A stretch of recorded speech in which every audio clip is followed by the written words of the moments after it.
নমস্কার বন্ধুরা, career guide YouTube চ্যানেলে তোমাদের সকলকে জানাই স্বাগত। বন্ধুরা, 2025 সালে পোস্ট অফিসের তরফ থেকে আবারও নতুন নিয়োগ বিজ্ঞপ্তি চালু হয়ে গেল, প্রকাশিত হয়ে গেল।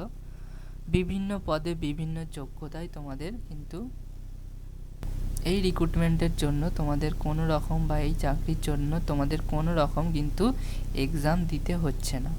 All over India base vacancy, তোমরা ইন্ডিয়ার যে কোনো প্রান্ত থেকেই কিন্তু এই ফর্মটা ফিল আপ করতে পারবে।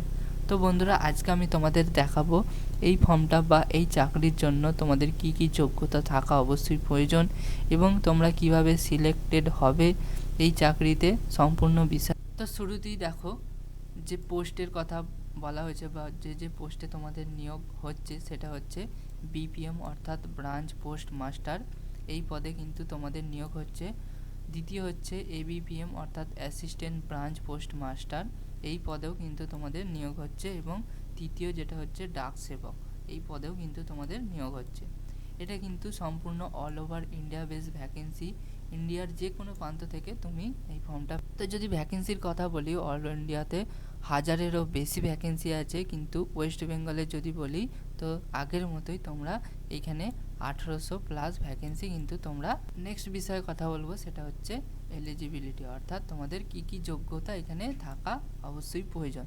তো শুরুতেই দেখো 10th পাস উইথ ম্যাথ এবং ইংলিশ, তোমাদের মাধ্যমিক পাস হতে হবে এবং সেখানে যেন ম্যাথ এবং ইংলিশ এই দুটো সাবজেক্ট থাকে, তাহলেই কিন্তু তোমরা এই চাকরির জন্য বা এই ফর্মটা ফিল আপ করার জন্য যোগ্য।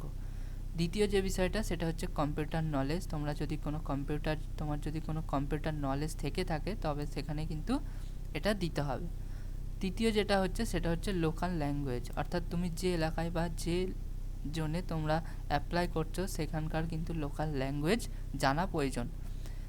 কত এজ লাগবে, তো দেখো এজ লিমিট 18 থেকে 40 এখানে দিয়েছে, মানে 18 থেকে 40 বছরের মধ্যে তোমরা যারা আছো তারাই কিন্তু খুব সহজে এই ফর্মটা ভরতে পারবে। তো তার পাশাপাশি এসটি এবং এসটিদের জন্য 5 বছরের ছাড় দেওয়া আছে এবং ওবিসিদের জন্য 3 বছর। তো পরবর্তী যে বিষয়টা নিয়ে কথা বলবো সেটা হচ্ছে সিলেকশন প্রসেস, অর্থাৎ এই চাকরির জন্য বা এই ফর্ম ফিল আপ করার পর তোমাদের সিলেকশন প্রসেস। তো আমি প্রথমেই বলে দিয়েছি তোমাদের, দেখো কোনো রকম এক্সাম কিন্তু এখানে হচ্ছে না, শুধুমাত্র তোমাদের মাধ্যমিকের নাম্বারের ভিত্তিতেই কিন্তু এই সিলেকশনটা হচ্ছে। তো তোমাদের নাম্বারের ভিত্তিতে ফাইনাল একটা মেরিট লিস্ট বেরোবে, তো তোমরা যারা সেই মেরিট লিস্টে থাকবে তারাই কিন্তু এই চাকরির জন্য যোগ্য। তাছাড়া যাদের ধরো মার্কস টাই হচ্ছে, অর্থাৎ কেউ ধরো 60% পেয়েছে আর আরেকজন ধরো 60% পেয়েছে, তো তাদের ক্ষেত্রে কি হবে, তাদের মার্কস যেহেতু সেম, তো তাদের ক্ষেত্রে কিছু কিছু বিষয় দেখা হবে, সেটা কিন্তু এই তলায় লেখা আছে। দেখো এজ দেখা হবে, কোন ক্যাটাগরি থেকে তারা বিলং করছে সেটা দেখা হবে, এবং কোন লোকালিটি বা লোকেশন থেকে বিলং করছে সেটার উপর নির্ভর করে কিন্তু তাদের এই দুজনের মধ্যে সিলেকশনটা হবে। নেক্সট বিষয়টা যেটা কথা বলবো সেটা হচ্ছে স্যালারি তোমাদের কত হতে চলেছে। তো বিপিএম অর্থাৎ ব্রাঞ্চ পোস্ট মাস্টারের স্যালারি তোমরা দেখতে পাচ্ছ 12 থেকে 14,500 টাকা পর্যন্ত স্যালারি এখানে থাকছে।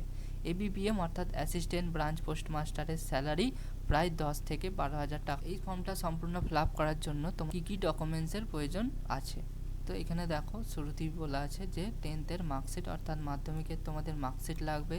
তারপর তোমাদের কি লাগছে না, আধার কার্ড লাগছে। তারপর ফটো এবং সিগনেচার অর্থাৎ একটা পাসপোর্ট সাইজের ফটো এবং সিগনেচার লাগছে। যারা তোমরা এসসি এসটি ওবিসি আছো তাদের জন্য কাস্ট সার্টিফিকেট লাগছে। এবং তোমরা যাদের কম্পিউটার নলেজ আছে তাদের তোমরা কম্পিউটার সার্টিফিকেট লাগছে। আর মোবাইল নাম্বার লাগছে, ইমেল আইডি লাগছে। তো এই ছিল ডকুমেন্টসের সমস্ত লিস্ট। তো এই ডকুমেন্টসগুলো তোমাদের যখন ফর্ম ফিল আপ শুরু হবে। এই ছিল আজকের ভিডিও। তো বন্ধুরা, ভিডিওটা যদি ভালো লাগে অবশ্যই লাইক করবেন, আর এই ধরনের ভিডিও আরও পেতে অবশ্যই চ্যানেলটিকে সাবস্ক্রাইব করবেন। Thanks for watching, by.